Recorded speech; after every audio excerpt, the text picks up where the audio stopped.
Good morning बच्चों।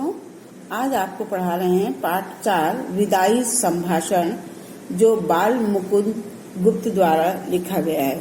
यह अध्याय शिव शंभू के चिट्ठे का अंश है।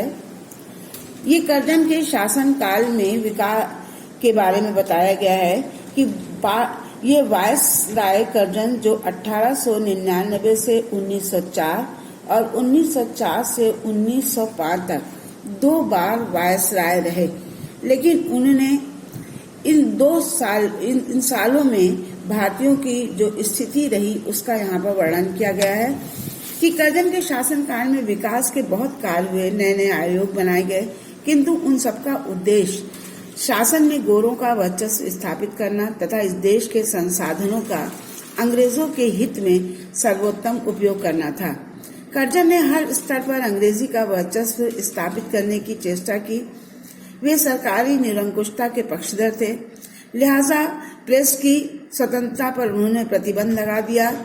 अंततः काउंसिल में मनपसंद अंग्रेज सदस्य नियुक्त करवाने के मुद्दे पर उन्हें देश विदेश दोनों जगह नीचा देखना पड़ा। शुद्ध होकर के उन्होंने इस्तीफा दे दिया और वापस इंग्लैंड चले गए। यहाँ पर लेखक ने भारतीयों की बेबसी, दुख एवं लाचारी को व्यंग्यात्मक ढंग से लॉर्ड कर्जन की लाचारी से जोड़ने की कोशिश की है। ये बताने की कोशिश की है कि शासन के आतताई रूप से हर किसी को कष्ट होता है, चाहे वो सामान्य जनता हो या फिर लॉर्ड कर्जन जैसा वायसराय। इस समय ये निबंध लिखा गया था जब प्रेस पर पाबंदी का दौर चल रहा था। लेखक कर्जन को संबोधित करते हुए कहता कि आखिरकार आपके शासन का अंत हो ही गया, अन्यथा आप तो यहाँ के स्थायी वायसराय बनने की इच्छा रखते थे। इतनी जल्दी देश को छोड़ने की बात आपको और आपके देशवासियों को पता नहीं थी। इससे ईश्वर की इच्छा का पता चलता है। हालांकि दूसरी बार आने पर भारतवासी आपसे प्रसन्न नहीं थे, लेकिन बिछड़न का समय पवित्र, निर्मल और कोमल होता है।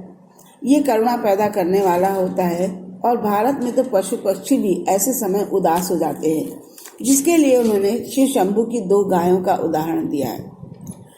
कहते हैं आप से पहले भी देश में अनेक शासक आए चले गए, ये परंपरा है, परंतु आपका शासनकाल दुखों से भरा हुआ था।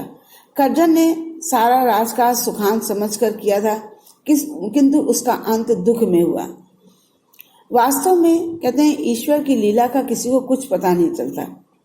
लेखक कहता कि आपका स्थान पहले बहुत ऊंचा था, आपकी दशा आज बहुत खराब है। दिल्ली दरबार में ईश्वर और एडवर्ड के बाद आपका सर्वोच्च स्थान था।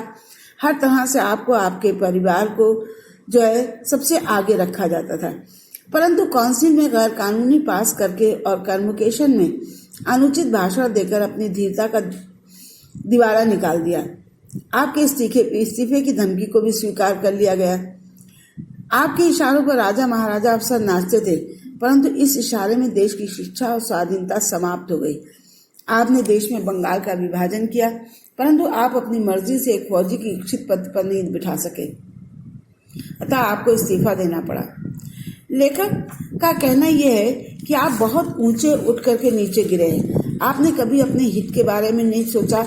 आपने आंख बंद करके मनमानी शासन किया। आपने हर काम अपनी जिद से पूरे किए। आपसे अच्छे तो कैसर और जार थे, जो बहुत बड़े तानाशाह थे, लेकिन इन्हें नहीं भी। कहते नादिर शाह का भी उदाहरण देते हुए कहते हैं कि जब आसिफ जाह ने तलवार गले में डाल करके प्रार्थना करने पर कत्लेआम रोक दिया था, लेकिन आपने 8 करोड़ जनता की प्रार्थना नहीं सुनी और अपना बंगाल विभाजन का निर्णय नहीं बदला। तो इसलिए आपका जाना निश्चित है। अगर आप भंग करके अपनी जिद पूरा करना चाहते हैं तो आपने किया। ऐसे में प्रजा कहाँ जाकर किसे अपना दुख बताए। यहाँ की जनता ने आपकी जिद का फल देख लिया।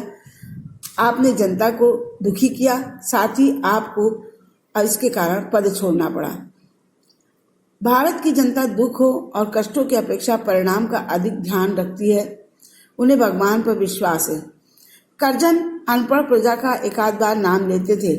ये जनता कहते हैं, लेखक कहता है कि नर सुल्तान नाम के राजकुमार का गीत गाती है। उसका उदाहरण देते हैं, कहते ये भी एक राजकुमार था, लेकिन एक बार अपने संकट के समय में नरवड़गढ़ नामक स्थान में कई साल तक रहा वहाँ उसने चौकीदारी से लेकर के बहुत छोटे पद तक काम किया, लेकिन तब भी जाते समय उसने नगर का अभिवादन किया।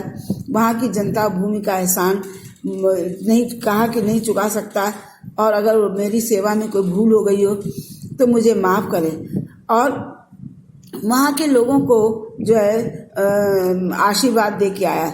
लेकिन कहता है कि आप कैसे ऐसा कर सकते हैं कि आप तो बहुत ही स्वार्थी स्वभाव से दूर हैं। भारत की भोली भाली जनता के प्रति आप कृतज्ञता प्रकट करते हुए क्या ये कह सकेंगे कि आशीर्वाद देता हूँ कि तू फिर उठे और अपने प्राचीन गौरव और यश को प्राप्त कर, मेरे बाद आने वाले तेरे गौरव को समझे।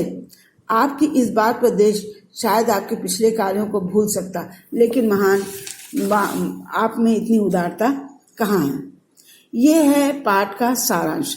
आपको दोबारा से पाठ अपनी पाठ्य पुस्तक में पढ़ना है और समझना है। कोई दिक्कत हो तो आप लोग पूछ सकते हैं। इसमें कुछ ऐसे अंश हैं गद्यांश में जिसके प्रश्नोत्तर आपको करने हैं। उनके आपको अभी मैं दे रही हूँ, आप इसको अपनी असाइनमेंट कॉपी में करिएगा।